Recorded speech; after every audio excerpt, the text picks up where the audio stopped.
से उनको सिस्टम जो है वो इम्प्रूव होगा.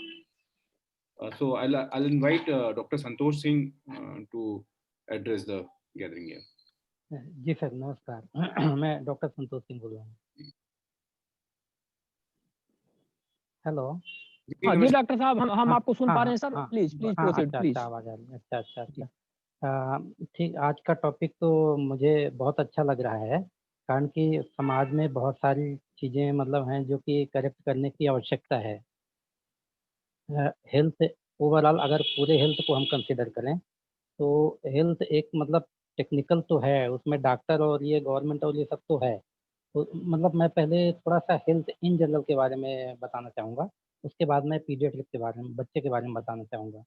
तो हेल्थ इन जनरल मतलब एक तो टेक्निकल तो है, पर उसके साथ-साथ हेल्थ जो है ना एक सामाजिक आवश्यकता भी है और सामाजिक अवेयरनेस इसमें लाने की बहुत ज़्यादा आवश्यकता है।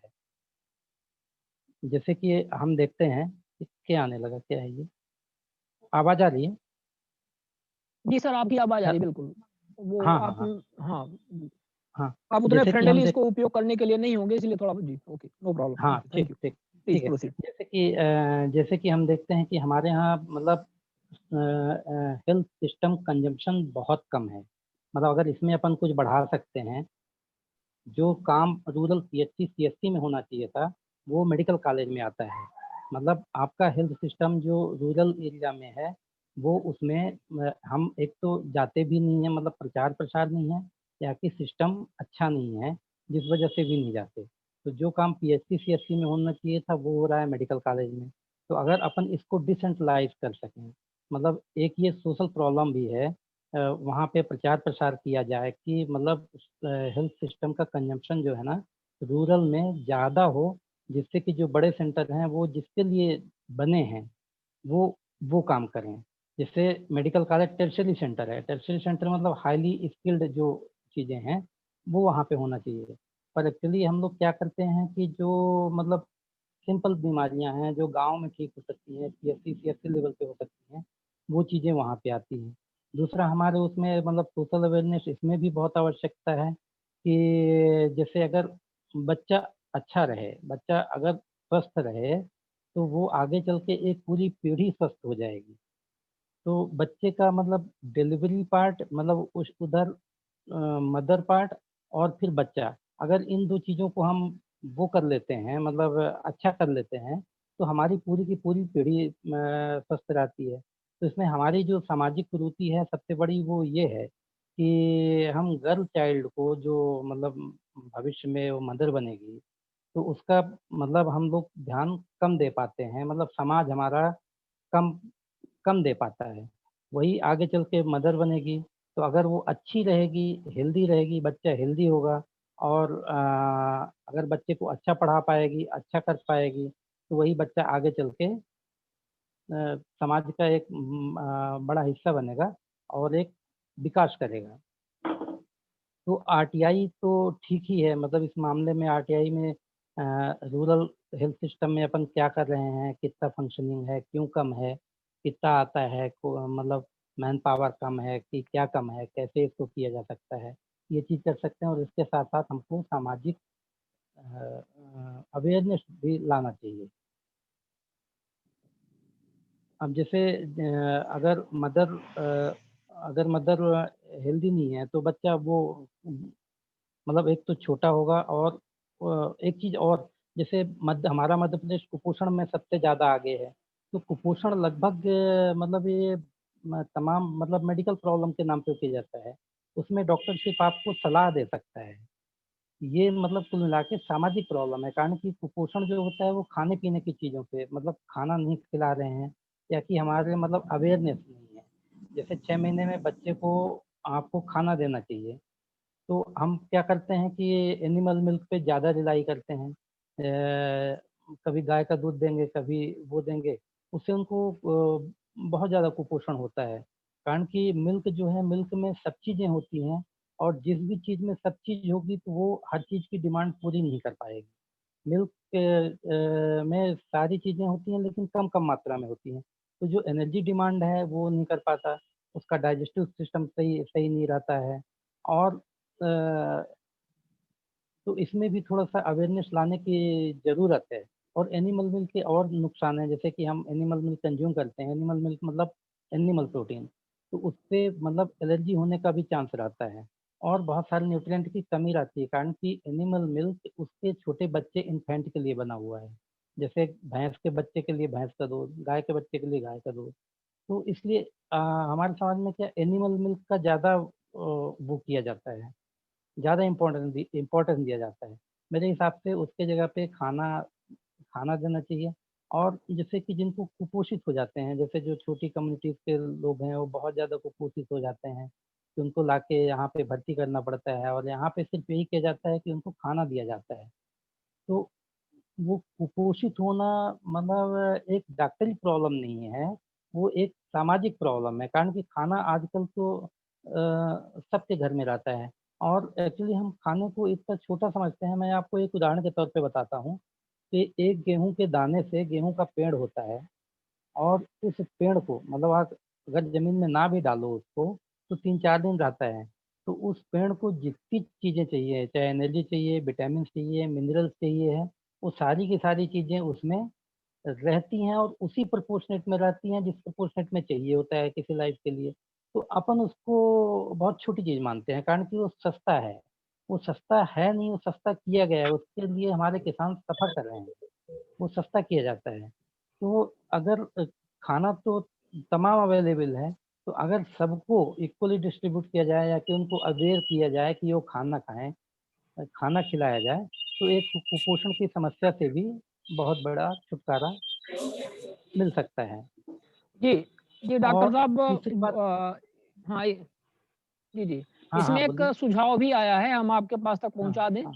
प सबसे पहले तो हम माननीय श्री शैलेश गांधी सर का हार्दिक स्वागत करते हैं, वो हमारे बीच में जुड़ चुके हैं। स्वागत है सर। और इसमें आपका एक प्रश्न आया हुआ है, एक सजेशंस के तौर पे जिले हाँ, के हाँ। रेड क्रॉस सचिव चिकित्सक हाँ, हाँ। महोदय स्कूलों के हाँ, कक्षा 6वीं एवं 12वीं तक हाँ। विद्यार्थियों प्लस विज्ञान शिक्षकों के माध्यम से स्वास्थ्य सुविधाएँ हुँ, हुँ। से संबंधित मानक जानकारी दी जा सकती है। मतलब एक सजेशंस के तौर पे है, तो ये जानकारी दी जा सकती है जिले के रेड क्रॉस सचिव जो चिकित्सक हैं और विज्ञान शिक्षकों के माध्यम से। तो इनका भी सजेशंस बहुत अच्छा है। कृष्ण नारायण हाँ, दुबे जी ने बिल्कुल। ये अपनी बात यहाँ पर रखी हुई है। जी। हाँ, हाँ, हाँ। तो वही मैं कह रहा हूँ कि मतलब अगर अपन और इसको जी, डिसेंट्रलाइज़ करें, मतलब बहुत सारा अवेयरनेस से ही हमारा बहुत सारा सिस्टम सही हो जाएगा। अब जैसे अगर बच्चे बच्चे का बर्थ अच्छा होता है, मदर अच्छी है, मदर मतलब जो हम वो करते हैं कि मतलब जो गर्ल चाइल्ड है तो उसको बाद में खाना देते हैं, कि जो बहू है वो बाद में खाती है और ये करती है। तो अगर मदर अच्छी रहेगी तो बच्चा अच्छा रहेगा और बच्चा अच्छा रहेगा तो पूरा समाज सर अच्छा रहेगा। जी, हाँ, सर इसी बात पे अपन आ जाते हैं कि हाँ, जैसे अपन अब बात करते हैं सरकारी योजनाओं की, तो जैसे चाइल्ड पीडियाट्रिक डिपार्टमेंट आपका ये जो है चाइल्ड हेल्थ से संबंधित है, जहाँ पे सर आप कार्य करते हैं, आपका अनुभव है। तो सरकार के द्वारा ऐसे मतलब इन्फेंट्स के लिए और इस तरह से जो नवजात होते हैं और जो माएँ इस तरह से, इनके लिए क्या-क्या योजनाएँ आती हैं? और वो योजनाओं की जानकारी कहाँ रहती है? क्या मेडिकेशंस रहते हैं? क्या सुविधाएँ रहती हैं? थोड़ा इस पर प्रकाश डालिए। और वो जानकारी कहाँ साझा की जाती है और उसको हम कैसे प्राप्त कर सकते हैं? हाँ, हाँ, ठीक है, मैं इसके बारे में बता रहा हूँ। मतलब सरकार का सोच बहुत अच्छा है, मतलब जो ये प्लानिंग बनती हैं, वो बहुत अच्छी लगती है, मुझे तो बहुत अच्छी लगती हैं। जैसे कि बच्चे का डेवलपमेंट होता है, आप देखते हैं कि मतलब 5 साल तक बच्चे का मतलब उसके पास इतनी क्षमता रहती है कि वो मतलब कुछ भी कर सकता है और बच्चे का डेवलपमेंट उसके मतलब कोई सा भी आदमी का डेवलपमेंट किधर किया जा सकता है। सपोज़ दैट जैसे किसी को आँख नहीं दिखता है या कि वो बच्चा मतलब थोड़ा-सा लंगड़ा है, तो वो उसके हिसाब से भी मतलब ब्रेन में इतनी ज़्यादा क्षमता होती है कि वो अपने आप को बदल लेता है। जैसे बच्चे का मान लीजिए आपका पैर काम नहीं कर रहा है, तो वो अपना पोस्चर इस टाइप का बना लेगा कि उस हिसाब से वो करने में सक्षम हो जाएगा। जैसे बच्चे का अगर आधा ब्रेन भी खत्म हो गया, तो उसके बावजूद भी जो आधा ब्रेन है, वो पूरे ब्रेन का काम सँभाल लेता है। इसको कहते हैं बच्चे में प्लास्टिसिटी। तो गवर्नमेंट ने एक कार्यक्रम लॉन्च किया है आरबीएस के अ, आ आरबीआई राष्ट्रीय बाल स्वास्थ्य कार्यक्रम। राष्ट्रीय बाल स्वास्थ्य कार्यक्रम में मतलब जितनी भी डिजीज़ेज़ हैं और जितनी भी डिसेबिलिटीज़ हैं, उनके लिए सबके लिए ट्रीटमेंट है जो कि निःशुल्क है। जैसे कॉक्लियर इम्प्लांट का आप बाहर करवाते हैं तो उसमें 5 लाख रुपए मिलता है, 5 लाख रुपए लगता है कम से कम। तो वो कॉक्लियर इम्प्लांट भी मतलब वो उसमें फ्री है। हार्ट की डिजीज़ेज़ हैं या कि कोई थायराइड की डिजीज़ है या कि डीफनेस है या कि आई साइट में प्रॉब्लम है, मतलब किसी भी चीज़ में दिक्कत है तो वो चीज़ें जो मतलब बच्चे हैं तो उनके लिए फ्री में है। जैसे कुछ एक में 5 साल, जैसे कॉक्लियर इम्प्लांट के लिए 5 साल है, किसी में 8 साल है, किसी में 18 साल है। और इसके अलावा जो कुपोषण के लिए है तो उसमें एक एनआरसी कार्यक्रम है, रिहैबिलिटेशन कार्यक्रम है। तो आप कुपोषण के लिए मतलब गवर्नमेंट फंड देती है और उसमें बच्चों को खाना दिया जाता है, उनको हेल्दी डाइट दी जाती है। खाना बनाने वाले हैं रहते हैं और वो खिलाने वाले, और उसको टेक्निकल तरीके से दिया जाता है। नियोनेट के लिए भी है और यहाँ तक कि हाँ, और हेलो। जी डॉक्टर साहब सुन पा रहे हैं जी। हाँ, हाँ, हाँ, हाँ। इसमें एक बात पर यदि अपन जैसे ये जो जानकारियाँ हैं, हुँ। ये आपके डिपार्टमेंट से संबंधित जो जानकारियाँ हैं, अपन कहाँ किस वेब पोर्टल पर प्राप्त कर सकते हैं? अथवा कहाँ यदि कोई आरटीआई लगा करके कुछ जानकारी प्राप्त करना चाहे इन नहीं तो सरकारी योजनाओं की हॉस्पिटल, तो कहाँ हाँ, नहीं मिलेगी? हॉस्पिटल से संबंधित जानकारी आप हॉस्पिटल संयुक्त संचालक के ऑफिस में लगा के उसकी जानकारी प्राप्त कर सकते हैं। और मतलब हॉस्पिटल से जो हेल्थ सुविधाएँ हैं वो आप संयुक्त संचालक के ऑफिस से प्राप्त कर सकते हैं। और डीन के ऑफिस से पूरे मतलब हेल्थ सिस्टम के इसके मतलब लेकिन रीजनल सेंटर के। ये जो जिस तरह का आप बता रहे हैं डॉक्टर साहब कि इस एज ग्रुप में ये चीज़ फ्री दी जाएगी या इस एज ग्रुप के लिए ये सुविधा है, ये सब हाँ, क्या पब्लिक डिस्प्ले बोर्ड पे वहाँ पे नहीं रहता है कि आम आदमी जब वो जाए हॉस्पिटल तो उसको वहाँ पढ़ के उसको मालूम पड़ जाए? नहीं क्योंकि उससे ये व्यवस्था मुझे लगता है उससे ज़्यादा हेल्थ केयर सिस्टम की व्यवस्था ज़्यादा पारदर्शी बनेगी हाँ, इंस्टेड ऑफ हाँ, जी, लाइक जी, जी। क्योंकि क्या होता है कि फिर आप मिसयूज होता है सिस्टम का। फिर डॉक्टर जी, के जी। ऊपर है कि डॉक्टर की मर्जी है कि वो जिसको देना चाहते हैं उसको वो प्रोवाइड करेंगे, बाकी लोगों को वो प्राइवेट